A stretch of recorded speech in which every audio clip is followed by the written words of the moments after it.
ඩිම්බය නම් 14 වෙනිදා මෝචනය වෙනවා කියමුකෝ. 14 වෙනිදා කියන එක තේරෙනවන්නේ දවස් 28 14. හරි? හැම මාසෙකම 14 නෙවෙයි.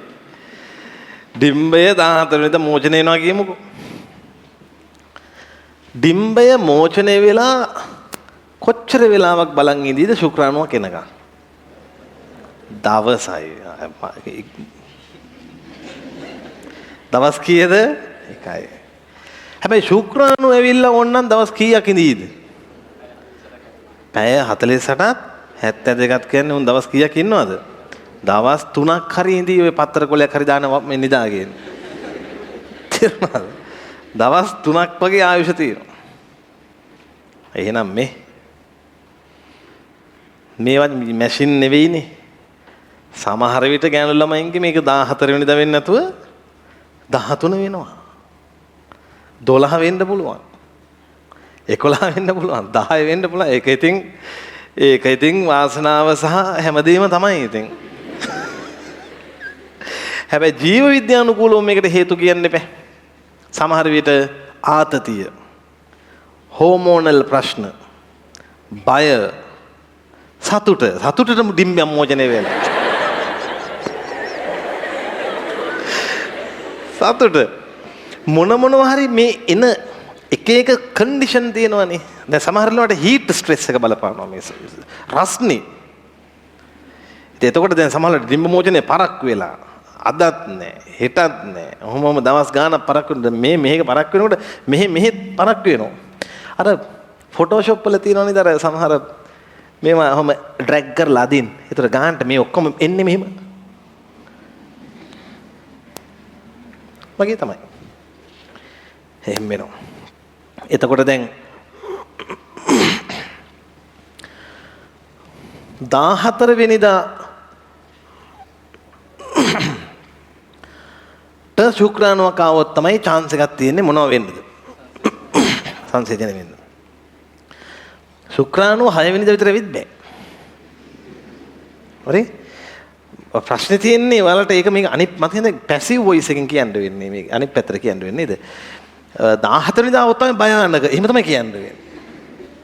දැන් මේ ළමයෙක් හදාගැනීමේ උවමනා වෙන්නේ වාක්‍ය කියවෙන්න ඕන.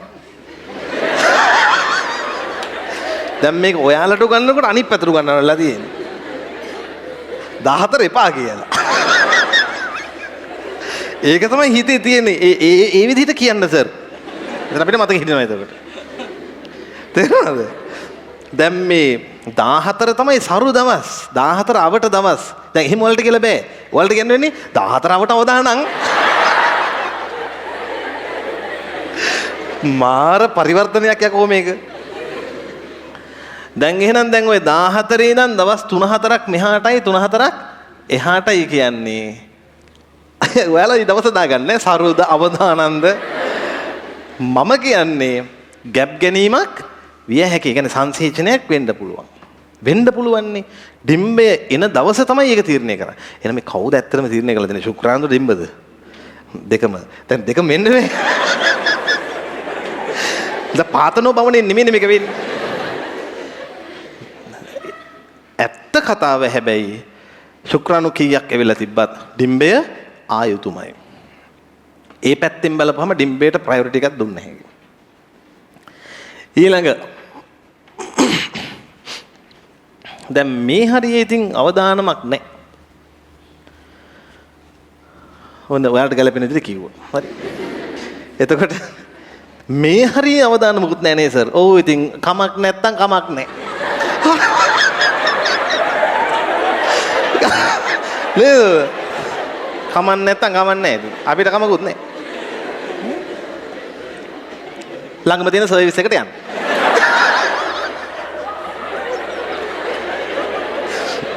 පොඩි වශයෙන් දාගත්තාම හරි. හරි. රයිට්. එහෙනම් ඔන්න තේරුම් ගන්න. කලලබන්දෙන් හදනවා හෝමෝනයක්. ඒකේ නම මේ human chorionic gonadotrophin. කෙටි නම කියන්නේ HCG. දිග එක කියමු. human හරි. මොකද්ද? human chorionic gonadotrophin. අය කියමු.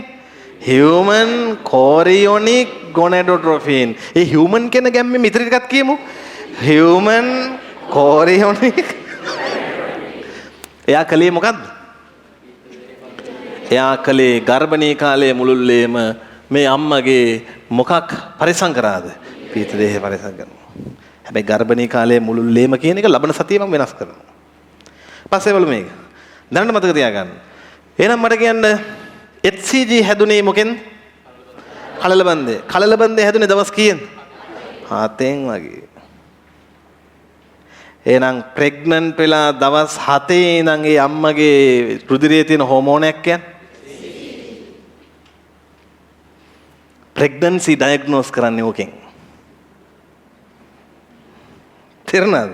ගෑනු කෙනෙක් ගැබ්බර වෙලාද කියලා අහන්නේ මිනිහගෙන් නෙමෙයි ඕකෙන්. ඕකෙන් අහන්නේ. ඌ දන්නේ නෙමෙයි ඌට කවදා කියන්නද? ඒ රුධිරේ බලනවා මොනවද තියෙනව කියලාද? HCG. දැන් ඔය HCG රුධිරේ විතරක් නෙමෙයි අතිරික්තය හෝමෝන් පෙරලා මුත්‍රා වලටත් එනවා. ඒතර ඒ ගෑනු කෙනාගේ ගර්භණී කාලයේ මුල හරියේදී අනිවාර්යෙන් තියෙන හෝමෝනේ මොකද්ද? HCG මුත්‍රා වල තියෙනවා. ඉතින් ඒකෙන් හොයාගත්ත හැකි මුත්‍රා කරනකොට සිම්පල් H අකුරු වගේ වැටුනොත් හොයාගත්ත හැකි දැන් මට හරි තමයි කිය. එහෙම නෙමෙයි. ඩිප් ටෙස්ට් කියලා එකක් දන්නවද? අර පටියක් දාලා තියෙනවා බලන්න. තියෙන අපේ ටෙස්ට් එකක්. ඒකෙන් අඳුනගත්ත හැකි.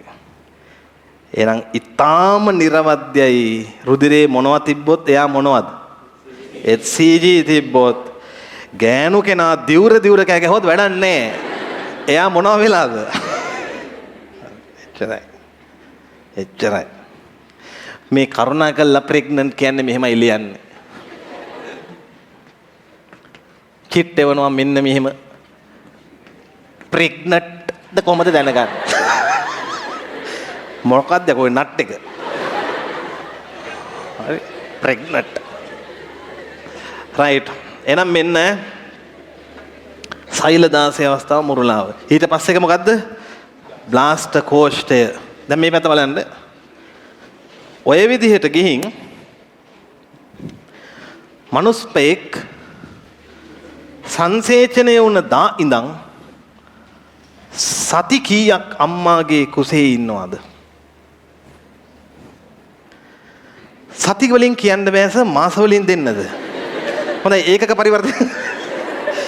පරිවර්තනයක් කරලා කියන්න. සති කීයක් ඉන්නවද? 120ක්. 38යි මගේ අම්මේ ඈ. හරි. සති කීයද? 38යි. ඒ තමයි ගැස්ටේෂන් පීරියඩ් එක 38යි වීක්ස් W දා.